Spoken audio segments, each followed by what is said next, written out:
que nous, scénario on évoqué aura par le... la capacité de continuer d'aider plus encore l'Ukraine. J'allais dire, c'était un des grands scénarios évoqués par le général Thierry Burkhardt, le risque d'effondrement des forces ukrainiennes à un moment pour ce rapport démographique et la profondeur stratégique.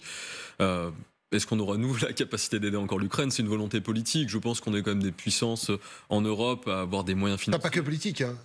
Il y a quand même une volonté politique Oui, mais derrière. moi je suis ukrainien aujourd'hui, notamment dans les tranchées. Quand j'entends que les F-16 sont partis au Moyen-Orient et que les missiles pour équiper les F-16 sont partis au Moyen-Orient, et quand on m'a promis depuis 6 mois, 1 an, des F-16, et qu'il y a une dizaine de pilotes qui sont formés aux États-Unis, ça va quand même pas loin.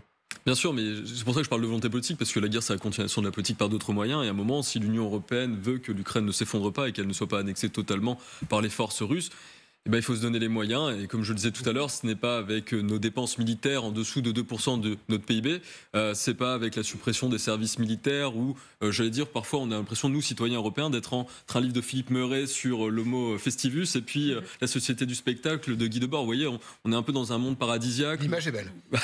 Merci Christophe. Mais voilà, il y a de la volonté politique, il y a la compréhension du monde qui est en train d'évoluer, l'ordre mondial qui est remis en cause par des puissances qui veulent aller jusqu'au bout, la Russie.